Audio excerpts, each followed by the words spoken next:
All right. So we're supposed to be doing Chapter 13, right? What's Chapter 13 about? Virus. So why are we having Biology Review Day?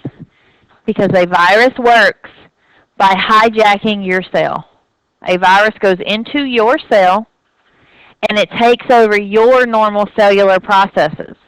So if you don't remember, or if you've never learned what's going on inside of your cell, then in my opinion, I don't think you can understand what a virus is going to do in your cell. Okay?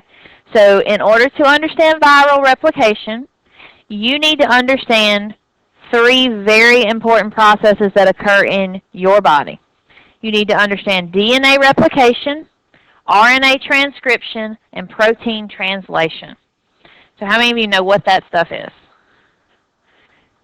Okay, a couple hands. All right. Okay. So what is DNA replication?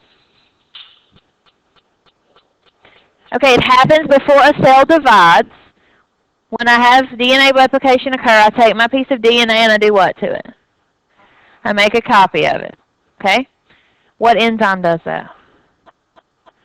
Oh, God, that's where I lose you easily. Okay, at least you have the overall idea. Okay? If I'm going to talk about DNA, I need to know what DNA stands for, right? What does DNA stand for? Okay, deoxyribonucleic acid. What's it composed of?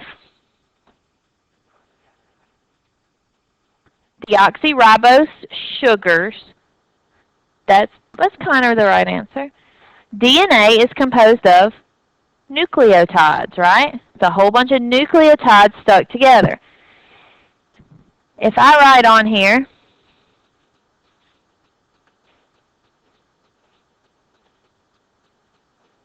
what are those?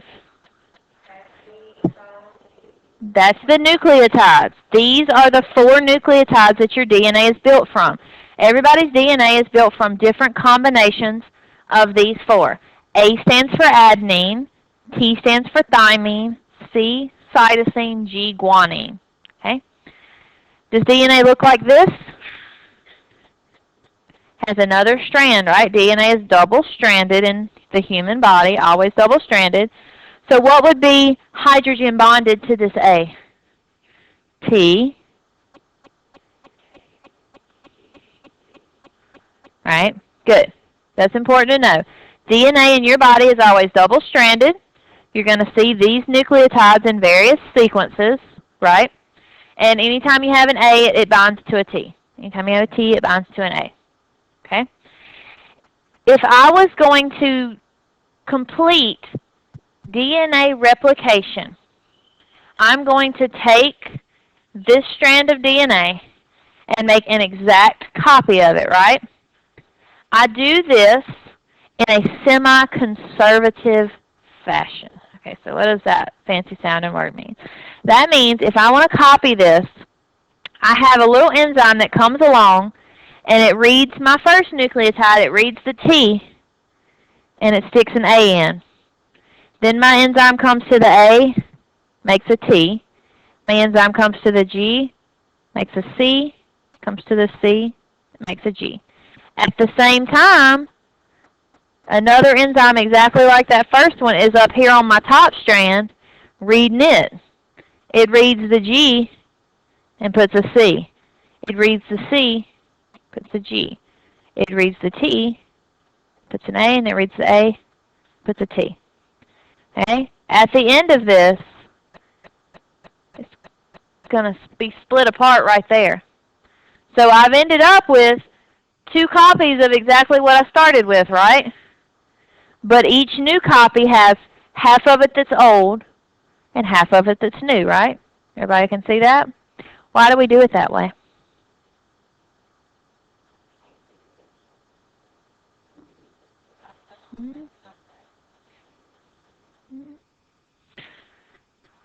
If I'm the enzyme coming along and I'm trying to put in the right nucleotide, what if I accidentally put the wrong one in there? You think that ever happens? It does. If it's all new stuff, how do I know which one's the right one and which one's the wrong one? I wouldn't, right? So we always keep one strand that's the original old strand. That way we always have a way to come back and check and say, okay, this is the old strand, so this is a T. That means that other one's supposed to be an A. The enzyme messed up. You as a human actually have another enzyme that will come in and take out that bad one and put the correct one in there. Okay? It's much more complex than we're making it. But I need you to understand just what we went over, because if you are infected with a virus, the virus will come into your nucleus. That's where your DNA is, right? That virus will come into your nucleus. It will hijack your enzyme, and it will use your A's, your T's, your C's, and your G's. Okay? So has anybody thought of what the name of the enzyme is yet that does all of this for us? It's called DNA polymerase. I ran out of room. It's ASE. Sorry. Okay? DNA polymerase is the enzyme that puts nucleotides in to produce a new strand of DNA. Okay? That's pretty smart for a virus, right? That virus, he doesn't need his own nucleotides, and he doesn't even need to make his own enzyme. He just goes into your body, and says, okay, I'm going to sequester this DNA polymerase, and then he starts copying himself. He'll grab your A, put your A in there. Grab your T, put your T in there. Okay? That's one reason they're so hard to kill. Okay? So does everybody understand that process? DNA replication. Take one strand of DNA, copy it, make a second strand. In order to do so, you're required to have the enzyme DNA polymerase. Yes, it's much more complicated than that in your body. But in order for the virus to take over, all he needs are your nucleotides and your DNA polymerase. Okay? If you already knew that, I'm sorry. Just suffer through class. I want to make sure everybody knows what is happening when I say the word nucleotide, or what's happening when I say the word DNA polymerase. Okay? So that's the easy one. Let's see. Do you guys remember RNA transcription? What is transcription? That's when DNA is turned into RNA. Why do we do that? Where's the DNA? In the nucleus. Where are proteins made? On the ribosome that's in the cytoplasm, right? DNA cannot leave the nucleus. In order to get the sequence to go out of the nucleus and go to the ribosome so we can make a protein, we need to take the DNA, turn it into RNA. Okay? So how does that work? We have a sequence of DNA, and let's just make up a sequence. A, T, G, C, C, G, T, A, C. Okay. Well, this is DNA. We're going to turn it into RNA. Okay, so here's our DNA. So it's still not complete DNA, right? What do I need? I need T, A, C, G. Okay, now I got a piece of DNA. Okay, so let's talk about how are we going to transcribe it. How are we going to make a piece of RNA out of this? Okay, we got to have an enzyme, right? Okay. The little enzyme's going to come in, and it is only going to read one strand of your DNA. DNA is double-stranded, but RNA is single-stranded. Okay? So the little enzyme's going to come in, it's going to read the T, and it's going to put its first sequence, its first nucleotide on the sequence is going to be an A, because it saw the T, right? Now what's the next one going to be? AU. Why is it AU? Because it's RNA. The difference between DNA and RNA is not deoxy, but mainly RNA does not have thymines. It has uracils. Okay? So then I just finish. I'll have G, C, C, G, U, A, C. So that green one, that's my piece of RNA. What type of RNA is that? Messenger RNA. Okay? Can anybody predict what enzyme is it that takes the nucleotides to produce our little piece of mRNA right here? What did we say was the name of the enzyme that adds nucleotides? polymerase. So this isn't going to be DNA polymerase, right? This is going to be RNA polymerase. So how can you keep it straight and know which is the enzyme, which is something else? The end of it, right? You see that ASE? It's an enzyme. Okay? So does everybody understand transcription? The process of converting double-stranded DNA into RNA. Okay? So why would a virus hijack this? I realized yesterday that some people didn't understand what even the connection between DNA and proteins. Okay? DNA is your genetic makeup, right? That's your sequence. That's what makes you you. DNA is expressed into proteins. Most easiest way I can make it obvious to you is, does everybody have the same color eyes? Of course not, right? What gives your eyes the color they are? Protein pigments that are in the iris of your eye, right? What tells your body which proteins to make? The sequence of your DNA. I have blue eyes. So in the sequence of my DNA, there is the correct sequence that will be turned into mRNA. Then that mRNA will go out to my ribosome, and my ribosome will make the protein that will give me blue eyes. And then it will be taken and deposited into the iris. If you have brown eyes, your DNA sequence right there is different from my DNA sequence. And it's going to make a brown pigment protein. Does everybody understand that? That that's how the connection between DNA and protein kind of goes together? Okay? So if I am a virus, I'm not made of just DNA. I wouldn't be a virus. I have to have a protein coat wrapped around that DNA. Okay? So if I am a virus and I get in your cell, I'm going to hijack your DNA polymerase and I'm going to copy my DNA. But I've also got to make lots of protein to wrap all my DNA up in. Right? So I'm also going to hijack your RNA polymerase, and I'm going to make an mRNA version of my viral DNA. And then I'm going to send my viral RNA out into your cytoplasm, and I'm going to use your ribosome to make my proteins. Okay? You should already be a little bit impressed with what a virus can do, considering they're not even alive, right? We talked about that a little bit first day of class. Okay? So that's two processes. DNA replication takes DNA, turns it into DNA. Transcription takes DNA, turns it into RNA. The last process is translation. Translation is going to take RNA, read the RNA, and turn it into a protein. Okay? And you all told me just a second ago, where does protein synthesis occur? On the ribosome. So we got to draw us a ribosome in here. Okay, so here's our ribosome. They're not really circles in real life. There's two parts of them, and one piece is like oblong. That's why you see it drawn that way in your textbooks. It's more what it looks like. Okay, so here comes our little piece of mRNA. I can't remember what the sequence was. Somebody call out the sequence of my mRNA. Slow down. A-U-G. Just trying to make it connect. So those of y'all that are wanting to look at this later. Okay? So this is my first one that y'all read off to me, right? So that's the one I'm going to feed into my ribosome first. Okay? As I start feeding my mRNA, so this is mRNA. This thing is the ribosome.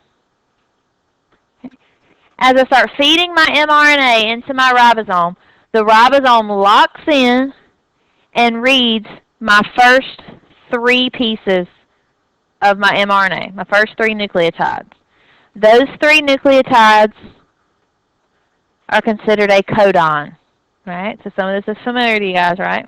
Okay. That codon is what I read to know which amino acid to put onto my protein, right? Overall goal here is I'm trying to make a protein, right? Proteins are made of amino acids linked together. Okay. I need some help to do this. I need the help of a little piece of RNA that kind of has this crazy looking structure. Okay. Anybody know what type of RNA that is? That is tRNA.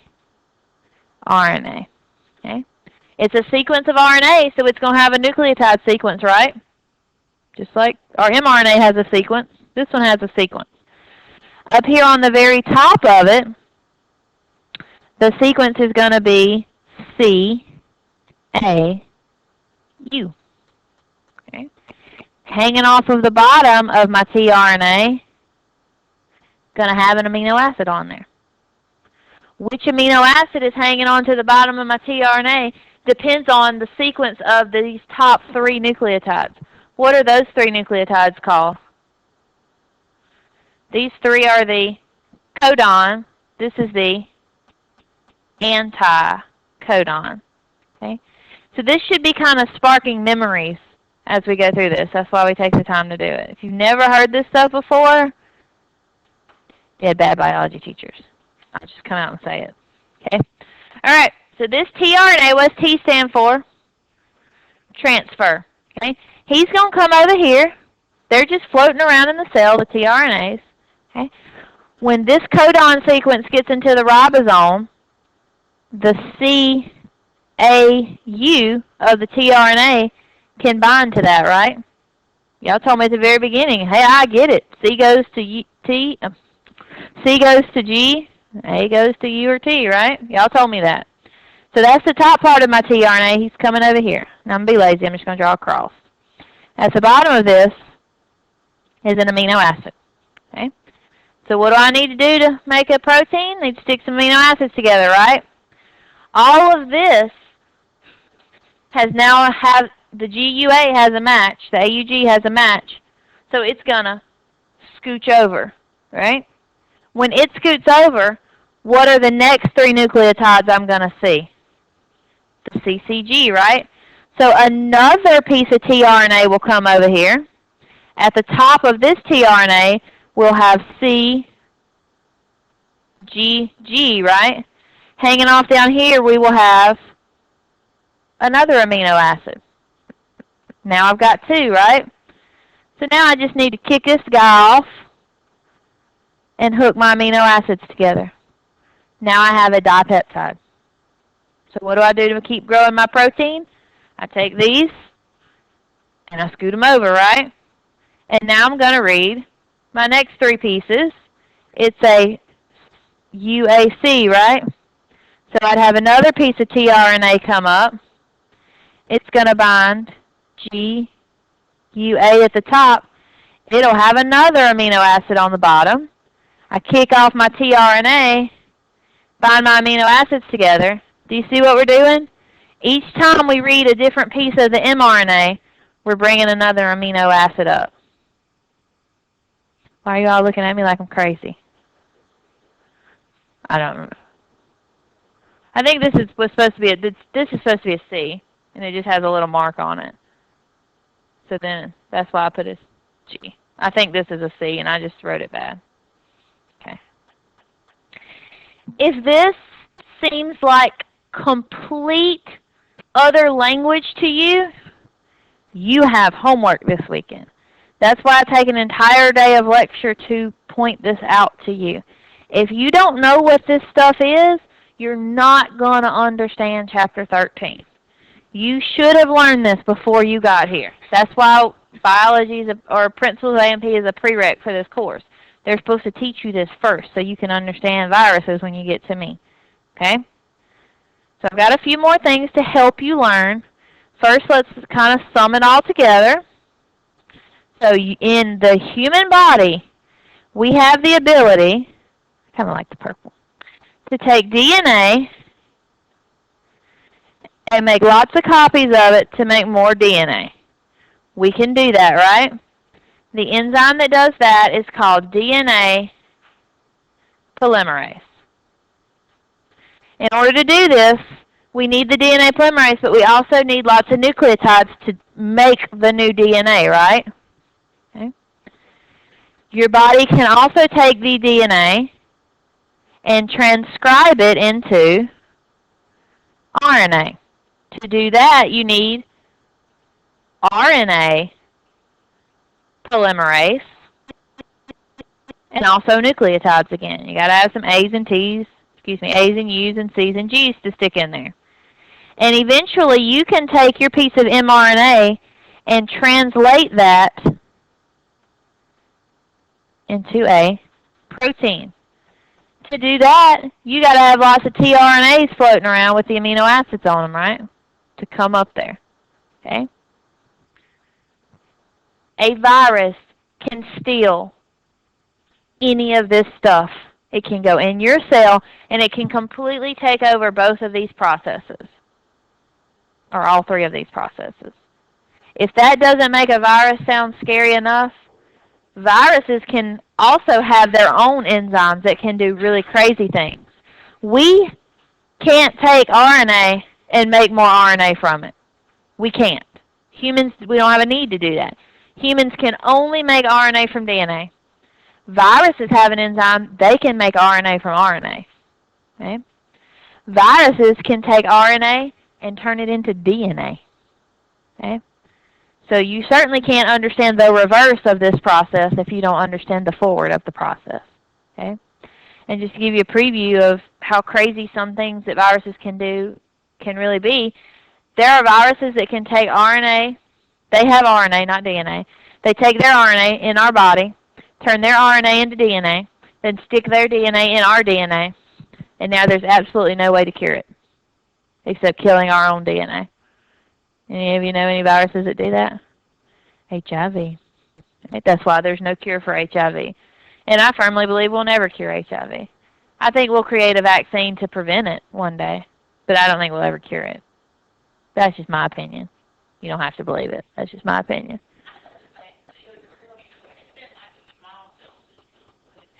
No. And we're going to talk about vaccines. You had it in micro, yeah. 6 and 5, you're in micro class. I'm going to teach you what vaccines are this semester in big detail.